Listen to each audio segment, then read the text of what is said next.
मैं कभी हार नहीं सकती कहानी। यह कहानी मधुबन गांव में रहने वाली उस सुमन की है जिसकी उम्र मात्र 12 साल थी। वह कभी स्कूल नहीं गई, फिर भी वह कुछ ऐसा करने का सपना देखती थी जिससे वह पूरी दुनिया में मशहूर हो जाए। सुमन के गांव वालों हमेशा उसे पगली कहते थे क्योंकि वह कभी स्कूल नहीं गई, फिर भी वह ज़िंदगी में कुछ बड़ा करने का सपना देखती थी। गांव वाले सुमन के पिताजी एक पर इस बात को लेकर दबाव बनाते थे कि सुमन पढ़ी लिखी नहीं है, इसलिए जल्द से जल्द इसकी शादी करा दो वरना आगे चलकर बहुत मुश्किल होगी। सुमन के पिताजी गांव वालों की बात पूरी तरह सहमत थे, पर सुमन सहमत नहीं थी। उसे तो शादी नहीं बल्कि पूरी दुनिया में नाम कमाना था। कुछ ऐसा करना था जिससे उस पर लोगों की बेटी होने का गर्व होता है। सुमन के लिए यह सब कुछ करना आसान नहीं था। गांव वालों ने इस बात से बेखबर थे कि वाकई सुमन करना क्या चाहती थी। वह किसी को इस बारे में नहीं बताई थी कि वह एक अच्छी चित्रकार है। उसे बचपन में चित्र बनाना अच्छा लगता था। शायद यही वह वजह थी कि उसका मन पढ़ने में नहीं लगता था और इस वजह से वह कभी स्कूल नहीं गई थी। उसके पिताजी उसका चित्र बनाना अच्छे से नहीं लगता था। उन्होंने कई बार सुमन के बनाए गए चित्र को आग के हवाले कर दिया था। फिर भी सुमन हार नहीं मानी। वह चित्रकारी करती गई और करती गई। जब सुमन नहीं मानी तो उसके पिताजी ने उसे उसके हाल पर छोड़ दिया था। एक दिन सुमन अपने कमरे में चित्र बनाने में इतना खोई हुई थी कि उसके पिताजी उसके पास जाकर खड़े हो गए। उसे बिल्कुल एहसास नहीं हुआ। तो सुमन, तुम नहीं मानोगी, सुमन के पिता जी ने कहा, यह बेवकूफ़ी वाला काम तुम्हारे किसी काम के नहीं आने वाला। पापा, आप मुझे हमेशा नीचा क्यों गिराना चाहते हैं? सुमन दुखी मन से बोली, मैं ज़िंदगी में कुछ करना चाहती हूँ, आप मुझे बार बार क्यों रोकते हैं? अगर हमें इस गांव में रहना ही है तो वही करना होगा जो गांव वाले चाहते हैं। कभी नहीं, मैं जो चाहती हूँ वही करूँगी, चाहे जो हो जाए। सुमन दृढ़ संकल्प से बोली, मुझे हारना किसी के लिए इतना आसान नहीं है। तुम यह नहीं चाहती न कि तुम्हारे सारे सपनों को जलाकर राख कर दूं। पापा, इंसान में इतनी ताकत कहाँ है कि भगवान के लिए दिए गए हुनर को जलाकर राख कर दे? सुमन ने कहा, अपने मेरे बनाए गए चित्रों का जलाया, मेरी हुनर को नहीं। गांव वालों ठीक कहते थे कि तुम्हारी लड़की पागल हो गई है। सुमन के पिताजी ने सख्त लहजे से कहा, उसे इलाज की ज़रूरत है। पापा, आपको पता होना चाहिए कि दुनिया में जो भी बड़े काम हुए हैं पागलों ने ही किए हैं और उन्हें करते रहेंगे। सुमन बोली, मैं भी उन्हीं पागलों में से एक हूँ। मुझे लगता है तुम्हें समझाना बेकार है, सुमन के पिताजी ने कहा और तुनकते हुए कमरे से बाहर चले गए। सुमन के लिए किसी को समझाना मुश्किल ही नहीं, नामुमकिन था। अगर वह अपने पिता को समझा नहीं सकती तो वह दुनिया में किसी को भी नहीं समझा सकती। वह घर छोड़कर गांव से दूर चली जाना चाहती है, पर वह इस डर से गांव नहीं छोड़ना चाहती थी कि गांव वाले उसके पिताजी का यह कह कर जीना मुश्किल कर देंगे कि उनकी लड़की किसी के साथ भाग गई। गांव वाले तो बस करने मौका ढूंढते रहते हैं।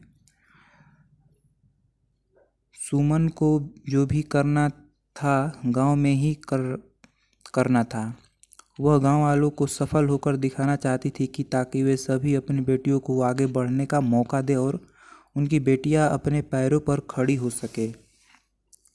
एक दिन सुमन के मन में विचार आया कि गांव में अपने बनाए गए चित्रों के प्रदर्शनी लगाए और पास के 10 गांवों के प्रचार प्रसार के लिए जाएगी। वह इस बारे में पता करने के लिए अपने पिताजी के पास गई। शायद उसे इस काम में किसी की मदद की आवश्यकता थी। पापा, मैं आपसे कुछ कहना चाहती हूँ, सुमन ने पिताजी से कहा। शायद आपको अच्छा लगे कि नहीं, बोलो, क्या कहना चाहती हो? मैं गांव में अपने बनाए गए चित्र को प्रदर्शनी लगाने जा रही हूँ। सुमन ने कहा, इस प्रदर्शनी में लोगों को मेरे हुनर के बारे में पता लगेगा तो वो हमें कुछ नहीं कहेंगे बल्कि मुझ पर गर्व महसूस करेंगे। गर्व से? और तुम पर? सुमन के पिताजी ने गंभीरता से कहा, यह कभी नहीं हो सकता। शर्त लगा लो। किस बात की शर्त? यही कि अगर गांव वालों ने तुम पर गर्व नहीं हुआ तो क्या क्या पिताजी तुम चित्रकारी छोड़ दिए करके चित्रकारी छोड़ शादी करके यहाँ से चली जाओगी? सुमन के पिताजी ने कहा, मंजूर है तुम्हें यह शर्त? मंजूर है। पर सुमन बोली, आपको मेरी प्रदर्शनी का प्रचार प्रसार के पास 10 गांवों में करना है। मैं तैयार हूँ तो मैं भी तैयार हूँ। सुमन ने कहा, देखना है किसकी जीत होती है और किसकी हार। सुमन और उसके पिताजी प्रदर्शनी की तैयारी में जी जान से जुट गए।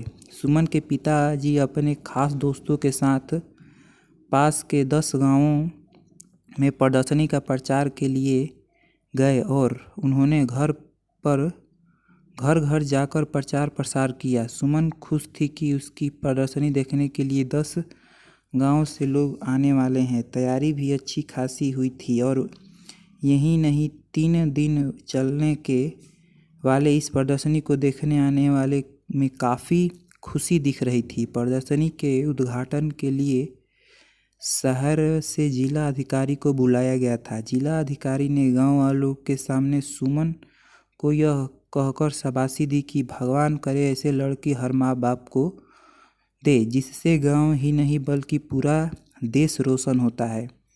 प्रदर्शनी शुरू हो गई। 10 गांवों से प्रदर्शनी देखने आने लोगों का मेला लग गया। जो भी प्रदर्शनी में लगे सुमन के हाथों बनाए गए चित्रों को देखता था, दांतों तले उंगली दबा लेता था। सुमन ने गांव के जीवन के बेहतरीन तरीके से कन्वेंस कर उतार दिया था। सुमन के हर चित्र में पिता का दुलार और माँ का प्यार झलकता था। सबको मंत्रमुग्ध कर लेती थी। प्रदर्शनी देखने आने वाले में सुमन के गांव से बहुत कम लोग आए हुए थे, जबकि दूसरे गांव से आने वाले की भीड़ लगी हुई थी। दूसरे गांव से प्रदर्शनी देखने आने लोग ने सुमन को सम्मान के साथ साथ प्रस्तावना राशि भी दी, जिसकी मदद से उसने दूर दराज के गांवों से प्रदर्शनी लगाने का फैसला किया। पापा बताइए कौन जीता? और सुमन ने प्रदर्शनी खत्म होने के बाद अपने पिता से कहा, कौन हारा? तुम जीत गई बेटी। सुमन के पिता जी ने कहा, मुझे नहीं पता था कि तुम्हें अपने कामों को में इतना सम्मान और पैसा मिलेगा। तुमने तो हमारा सर गर्व से ऊंचा कर दिया। भगवान ऐसी बेटी हर घर में दे। पापा आपने देखा? सुमन गंभीरता से बोली, अपने गांव से बहुत कम लोग आए थे। जानते हैं क्यों? क्योंकि वे हमारी तरक्की नहीं देखना चाहते हैं। बेटी, मैं भी तुम्हारा दोषी हूँ। सुमन के पिताजी ने अपराधबोध की भावना को कहा, मैंने तुम्हें बहुत परेशान किया। मैंने तुम्हारे बनाए गए चित्रों को जलाया, जो मुझे नहीं करना चाहिए। अगर आप मेरे साथ प्यार से पेश आते तो शायद आज मैं जहाँ हूँ वहाँ नहीं होती। सुमन ने कहा, पापा आपकी हर बात से मुझे और अधिक प्रयास करने की ताकत मिलती थी। सुमन पिताजी का साथ पाकर बहुत खुश थी, और क्यों नहीं, अब वह और ज़्यादा प्रयास करके और ज़्यादा ऊपर जाएगी। वह अपने कला को और ज़्यादा निखारने का प्रयास करती रही और साथ ही दूर दराज के गांवों में प्रदर्शनी भी लगाती रही। एक दिन भगवान ने के सुमन के साथ जो किया वह किसी के साथ ना करे। एक हादसे में सुमन का सब कुछ बर्बाद कर दिया। उसके दोनों हाथ चले गए। उसके सारे सपने टूटकर बिखर गए। वह निराश जिंदगी से हारी हुई चुपचाप घर के आंगन में बैठी रहती थी। उसके पिताजी का रो रो कर बुरा हाल था। उनसे अपनी बेटी का दुख नहीं देखा जा रहा था, शायद इसलिए उसके सामने बहुत कम आते थे। सुमन खुद को समझाने की पूरी कोशिश करती थी। उसकी कहानी इतनी आसानी ख़त्म नहीं होने वाली। अब उसकी लड़ाई ना पापा से और ना ही गांव वालों से। अब उसकी जंग किस्मत से है। अब चाहे जो हो जाए वह किस्मत को हरा कर मानेगी, दुनिया में नाम कमा कर मानेगी। सुमन एक बार फिर नए सिरे में शुरुआत कर दी। इस बार वह हाथ से नहीं बल्कि पैर से चित्र बनाने की कोशिश कर रही थी, जिसे देखकर उसके पिता का दिल पसीज गया। बिटिया, यह क्या कर रही हो? सुमन के पिताजी ने कहा, अब तो मान जाओ पापा, मैं कभी हार नहीं मान सकती। सुमन बोली, मेरी कहानी इस तरह ख़त्म नहीं हो सकती। क्या तुम्हें लगता है कि तुम इस तरह के अपने सपने को पूरा कर लेगी? पापा, अगर इरादे पक्के हो तो कोई भी काम इस दुनिया में मुश्किल नहीं है। सुमन ने कहा, मेरे से ज़्यादा लोग हादसे झेलते हैं फिर भी कामयाब होते हैं। बेटिए, प्रयास करो, मैं हमेशा तुम्हारे साथ हूँ। सुमन के पिताजी ने कहा, तुम्हारी प्रयास से तुम्हारी बदकिस्मत भी हार जाएगी। और इस तरह से कई सालों के मेहनत के बाद एक बार फिर सुमन की ज़िंदगी अपने ट्रैक पर वापस लौट आई। उसके टूटे हुए सपने एक एक कर जुड़ने लग गए थे। वह गांव से लेकर शहर तक अपनी चित्रकारी के लिए मशहूर होने लगी थी। जो गांव वाले सुमन की तरक्की से जलते थे, हादसे के बाद से उसके दुआ करने लगे थे। भगवान भी उसके प्रयास के सामने हार गए। वो सुमन को वह देने के लिए मजबूर हो गए जिसकी वह हकदार थी। पूरी दुनिया में नाम कमाने का मौका एक दिन था। सुमन ने खुद कहा, लोग मेरे खिलाफ थे, यहाँ तक कि मेरे पिताजी भी नहीं चाहते कि मैं अपना नाम बनाऊं। मेरी पहली प्रदर्शनी में मेरे पिताजी की आंखें खोल दी कि उनकी बिटिया भी कुछ कर सकती है। बहरहाल एक हादसे ने मेरा सब कुछ बर्बाद कर दिया। मेरे दोनों हाथ चले गए। मैं टूट चुकी थी। मुझे नहीं लगता था कि अब मैं कुछ कर पाऊंगी, पर मुझसे में कहीं ना कहीं वह चिंगारी थी जो मुझे एक बार फिर आग लगाने पर मजबूर किया, मौका दिया। माने नए सिरे के प्रयास शुरू की। देखते ही देखते सब कुछ मेरे लिए एक बार फिर आसान हो गया और मैं पूरी दुनिया में नाम बनाने के लिए आगे बढ़ी। हादसे में आदमी मरता और उसके जज्बात जिंदा रहते हैं। एक प्रयास से सब कुछ बर्बाद होने से बच सकता है।